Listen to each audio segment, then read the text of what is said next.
What if every star is a memory of another world?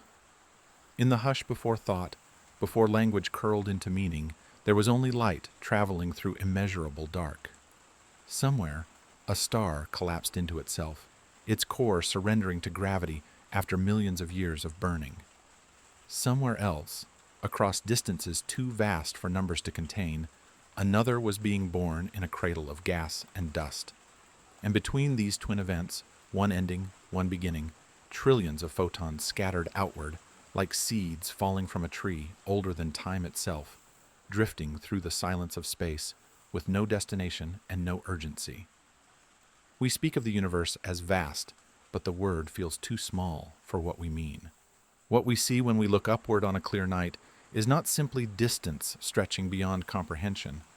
It is duration. It is accumulated time made visible. Every pinprick of light has traveled for years, centuries, millennia to reach this moment where it brushes against the surface of an eye or settles onto the lens of a waiting telescope. What arrives is not just luminance or radiation. It is a message from another age, a whisper carried across the silence of space, patient beyond any patience we could summon. Consider, then, what it might mean if every star were not merely a furnace of hydrogen and helium, not just a nuclear reaction burning in the void, but something more tender. What if each glowing point were a kind of remembrance, a trace left behind by a world that once existed, that once harbored oceans and wind and perhaps something like wonder? What if the night sky is not empty space punctuated by flame, but a vast memorial, quiet and luminous, holding the echoes of everything that has ever been? The night sky listens.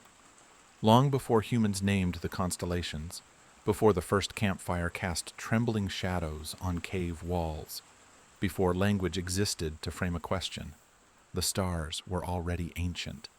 They had witnessed the slow cooling of molten planets, watching as surfaces solidified from fire into stone. They had seen moons drift into orbit like dancers, finding their partners in a ballroom of gravity and time. They had watched, if watching is what light does when it falls on surfaces that cannot see, as atmospheres formed from volcanic breath, as water gathered in low places, as the first stirrings of chemistry became something we might one day call life. And when those worlds changed, when their epochs ended in fire or ice, or the quiet dimming of a dying sun, perhaps something remained. Not matter in the ways we usually measure, not energy that instruments could detect, but a kind of resonance, a glow that persists beyond its source, the way a voice echoes in a canyon long after the speaker has fallen silent, the way warmth lingers in a room after the fire has gone out. Tonight, as the earth turns slowly away from its own star, we find ourselves beneath this canopy of accumulated time. Dawn has risen somewhere on the other side of the world, but here the darkness deepens.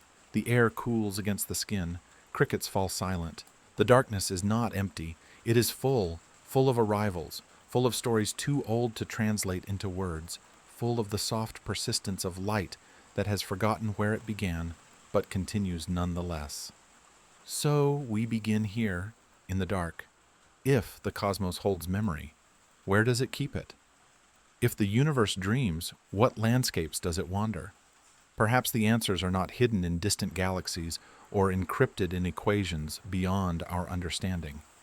Perhaps they have been glowing above us all along, waiting only for someone to slow down enough to wonder, to let the question settle like dew on the mind. The stars offer no explanations. They simply shine, as they have shone for billions of years, as they will continue to shine long after we are gone. And in their shining, perhaps, there is something like an answer, not to the question of what they remember, but to the question of what it means to persist, to continue, to carry light through the darkness simply because that is what light does.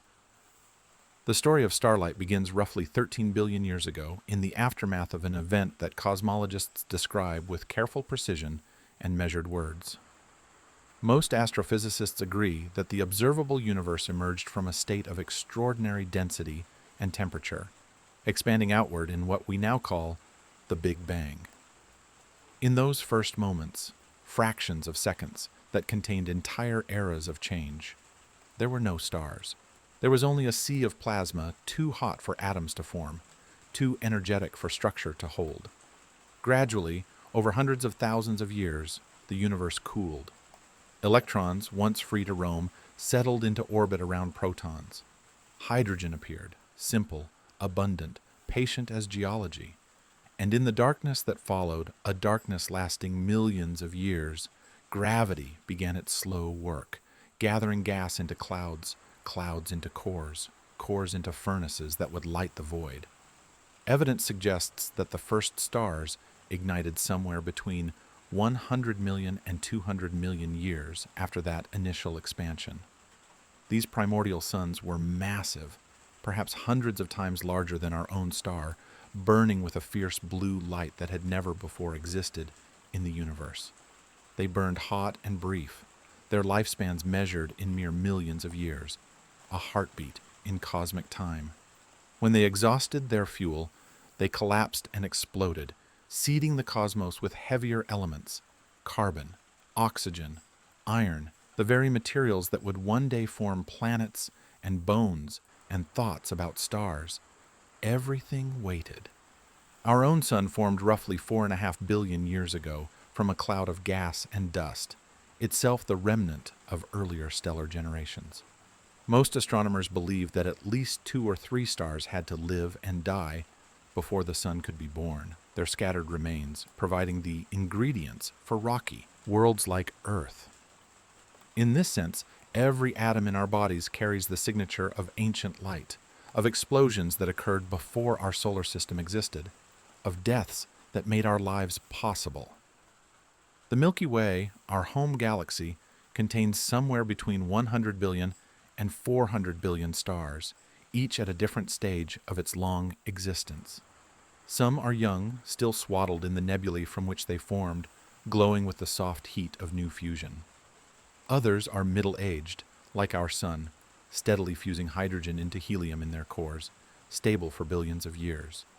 Still others have entered their final chapters, red giants swelling outward to consume their inner planets, white dwarfs cooling slowly like embers after a fire, neutron stars spinning in the aftermath of collapse, dense beyond ordinary comprehension. Researchers estimate that roughly 200 billion trillion stars populate the observable universe, a number so large that it resists comprehension, so vast that analogy becomes our only tool. There are more stars than grains of sand on all the beaches of Earth, more than the seconds that have elapsed since our planet formed, more than the thoughts any mind could hold. The count continues, always. What we see when we observe distant stars is not their present state, but their past. Light travels at a finite speed, roughly 300,000 kilometers per second, and so the farther away an object lies, the older the light we receive from it. When we look at the Andromeda Galaxy, we see it as it was 2.5 million years ago, when our ancestors were just beginning to walk upright on the African plains. When the James Webb Space Telescope captures images of galaxies near the edge of the observable universe, it is photographing light that left its source more than 13 billion years in the past. Some researchers propose that this temporal depth transforms the night sky into something like a cosmic archive. Every point of light carries information about conditions that prevailed when it was emitted: the temperature of the star, the composition of its atmosphere, the presence of orbiting planets, the chemical fingerprints of elements forged in stellar cores. By studying starlight, astronomers read the history of the universe itself, page by scattered page. Geologic records on Earth show that our planet has been illuminated by this same canopy for billions of years. The stars that ancient oceans reflected were different from those we see today. Some have since died, others have drifted. Whole constellations have shifted beyond recognition. But the continuity of light remains. The earliest single-celled organisms, floating in warm, shallow seas, may have been bathed in the glow of stars that no longer exist, their light finally exhausted after journeys of inconceivable patience. And yet, for all that science can measure and calibrate and name, questions remain. Data can tell us what stars are made of, how they form, how they die, and scatter their substance across the void. But it cannot tell us what it means that we are here to wonder about them. It cannot explain why the sight of a clear night sky, far from city lights, stirs something wordless in the human heart, something older than culture, older than language. Perhaps some truths live beyond the data. Most astronomers agree that stars, for all their seeming permanence, are transient phenomena. They are born in darkness, they burn through their fuel, they fade or explode, and their material disperses back into the interstellar medium to begin the cycle again. This cosmic recycling has repeated countless times across the history of the universe, each generation of stars enriching the cosmos with new elements, new possibilities, new potential for complexity. Some studies propose that planetary systems may be far more common than once believed. Recent observations from the Kepler Space Telescope and its successors suggest that most stars in our galaxy host at least one planet. Many host several. If this is true, and the evidence grows stronger with each passing year, then the universe may be filled with worlds. Rocky spheres circling red dwarfs, gas giants orbiting binary stars, moons with subsurface oceans warming in the glow of distant suns, ice worlds at the edges of solar systems we will never visit. The implications settle slowly, like sediment in still water. With hundreds of billions of stars in our galaxy alone, and hundreds of billions of galaxies in the observable universe, the number of potential worlds exceeds imagination. Some of these worlds may harbor conditions suitable for life as we understand it. Others may have hosted life that has since vanished, leaving behind only barren rock and the patient turning of seasons that no one remains to witness. Worlds upon worlds upon worlds. Research into stellar evolution has shown that when a star dies, it does not simply disappear. A star like our sun will eventually swell into a red giant, its outer layers expanding to engulf the inner planets while its core compresses under its own gravity. It will shed those outer layers into space, forming a planetary nebula that glows for thousands of years before fading, and then it will contract into a white dwarf, a dense, slowly cooling ember that will persist for billions of years, dimming by degrees, holding in its crystallizing heart the memory of fusion. Larger stars meet more dramatic ends. They explode as supernovae, their cores collapsing into neutron stars or black holes, while their expelled material forms glowing nebulae that drift through the galaxy like luminous clouds. These remnants carry the chemical signatures of everything that once orbited their parent stars. Some researchers suggest that when a star system is destroyed, whether by stellar death or gravitational collision, traces of its planets may be incorporated into the debris, scattered across light years of space. In this way, the elements that once formed oceans and mountains and perhaps living cells are redistributed throughout the cosmos, available to become part of new systems, new worlds. The calcium in someone's bones, the iron in their blood, may have once been part of a planet circling a star that died before the sun was born. Matter circulates. Matter remembers its origins in ways that chemistry can trace. The wind still carries ancient ash. Beyond the record's edge, where data cannot follow and instruments fall silent, other possibilities emerge. Perhaps the light we see carries more than photons and wavelengths. Perhaps it holds some imprint of what existed around its source, the way a room holds the scent of flowers long after they have been removed, the way a song lingers in the mind after the music stops, the way grief persists in a house even when the cause of grief has passed. Ancient cultures around the world looked at the stars and saw more than burning gas. The Greeks imagined that the heavens were filled with heroes placed among the constellations as eternal honor. The Egyptians believed the stars were connected to the afterlife, that the souls of pharaohs would rise to join Osiris in the celestial realm.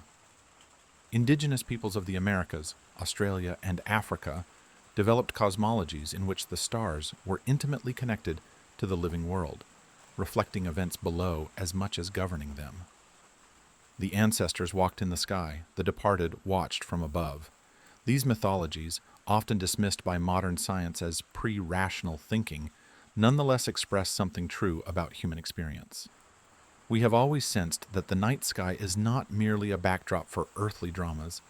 We have always felt that the stars are not indifferent, that in some way beyond explanation, they are aware of us, or at least that we are not separate from them. It may be more honest to imagine that every star holds the memory of worlds we will never know.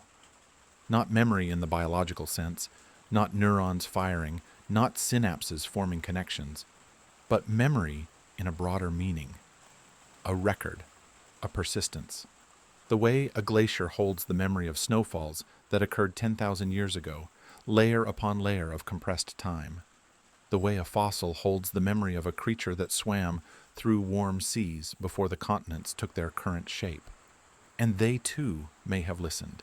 If planets form around most stars, and if some of those planets develop conditions that allow for complexity, oceans, atmospheres, the slow accumulation of molecules into self-replicating patterns, then the universe may be filled not just with worlds, but with histories.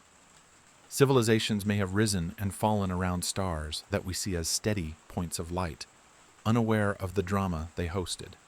Species may have wondered about their place in the cosmos, just as we wonder. They may have developed mathematics and music. They may have loved and grieved. They may have looked up at their own night skies and asked the same questions that keep us awake.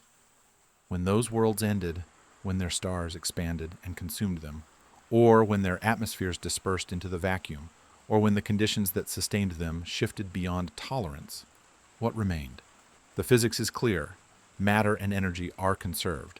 Nothing is truly destroyed, only transformed. The atoms that once formed thinking beings on a distant world are still out there, incorporated into nebulae, into asteroids, into new planets circling new stars. And the light continues.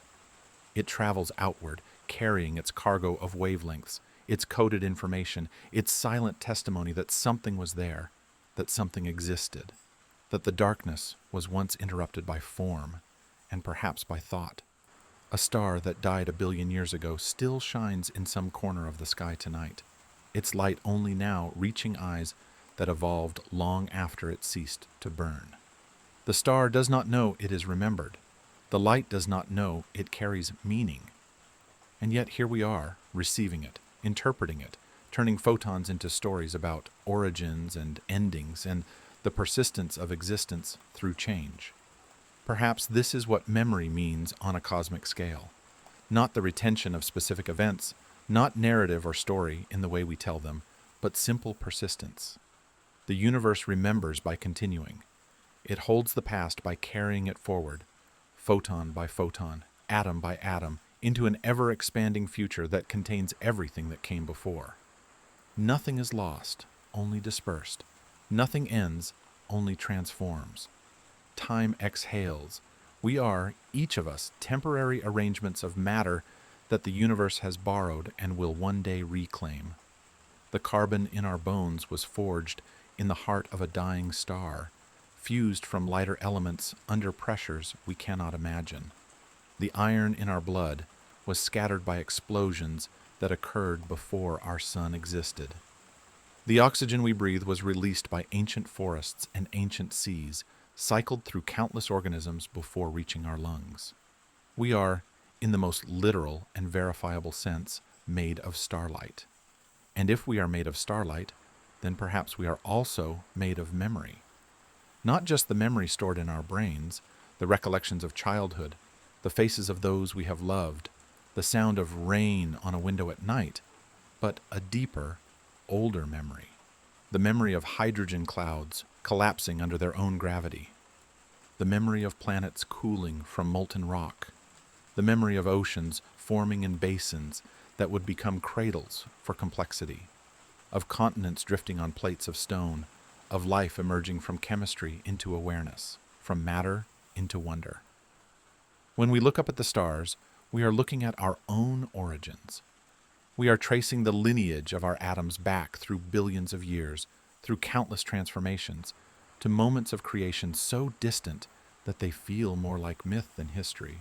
And yet they are history, the truest history, written not in books, but in the structure of matter itself, in the periodic table of elements, in the light that arrives each night from sources that may no longer exist.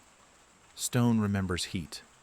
What does it mean to belong to a universe so old, so vast, so filled with light? Perhaps it means that loneliness is an illusion born of limited perspective. We may be the only thinking beings on this particular planet, in this particular moment, but we are not alone in the deeper sense. We are connected to every star that has ever burned, every world that has ever formed, every other arrangement of matter that has achieved awareness and wondered at its own existence. The same physics, the same chemistry, the same slow processes of emergence link us to whatever else has thought or felt across the billion-year history of the cosmos. The night sky offers no answers, only presence. It does not explain why we are here or what we should do with our brief time. It simply continues as it has continued for billions of years, as it will continue long after our species has joined the silence. And in that continuation, there is something like comfort, the assurance that the story does not depend on us, that the light will keep traveling whether or not there are eyes to receive it, that the universe does not require our witness to be real. Oceans rose and fell, continents wandered across the face of the globe, time kept breathing without hurry or hesitation. Species emerged and vanished, each one a chapter in a book too long to read. Ice ages came and went like slow tides, sculpting mountains and carving valleys. And through it all, the stars burned overhead, indifferent and enduring, keeping their quiet record of light. We are not the first to wonder.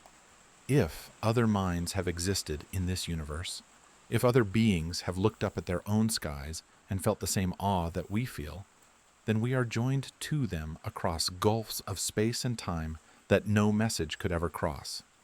We share with them the experience of awareness, of curiosity, of the strange sensation of being a small part of something unimaginably large. We share with them the night. We share with them the questions that have no answers. And when our own world ends, as it eventually will, when our sun expands and the oceans boil away, and the last traces of our civilization are erased by time and radiation, something will remain. Not our thoughts, not our memories in the personal sense, but the light we have reflected, the atoms we have briefly organized, the ripples we have made in the fabric of existence. We, too, will become part of the cosmic record, scattered and transformed, available for future arrangements of matter that we cannot imagine.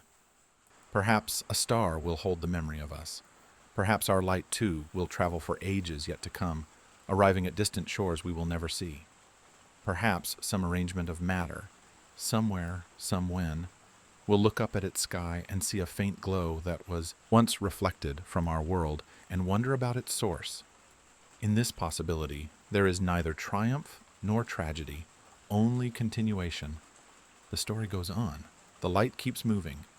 And somewhere in the vast and patient darkness, memory endures in the only way the cosmos knows how, by refusing to stop, by holding everything that has ever happened within the fabric of what is still happening. Dusk settles into night. The questions that opened this journey remain unanswered, and perhaps they were never meant to be answered. To ask what the stars remember is to ask what light means when there is no one to see it, what time means when there is no one to measure it, what existence means without a mind to wonder about existence. These are not puzzles designed to be solved by cleverness or research. They are invitations to rest inside uncertainty, to let the mind settle like sediment after a gentle stirring, to feel the weight of deep time without needing to lift it or explain it or make it useful. The stars do not ask us to understand them. They only ask us to be present while they shine. Outside, if there is a window, the stars are still there. They were there before we began this contemplation and will be there when we finish. They will be there tomorrow night and the night after and for billions of nights still to come. The light that left distant suns before our planet formed continues its patient crossing of the void. It does not hurry. It does not grow tired. It does not wonder if it will arrive in time or if anyone will be waiting. The light pauses for nothing. And we, here in the dark, can let our thoughts slow to match the pace of photons. We can release the need to know, the urge to name, the habit of reaching for conclusions that satisfy. We can simply be present to the presence of light, the accumulated glow of billions of years, the gentle radiance of stars that may or may not remember the worlds they once warmed. The night asks nothing of us. It does not require our attention or our understanding or our belief. It offers only itself, its depth, its quiet, its patient accumulation of arriving light. And that is enough. That has always been enough. Breath by breath, the body settles into stillness. Thought by thought, the mind grows quiet. The canopy of stars remains ancient and indifferent and somehow kind, holding the memory of worlds we will never know, carrying the light of suns that have long since faded, continuing as it has continued since the beginning of time. The universe keeps its vigil. Somewhere, light continues its long journey home. So do we.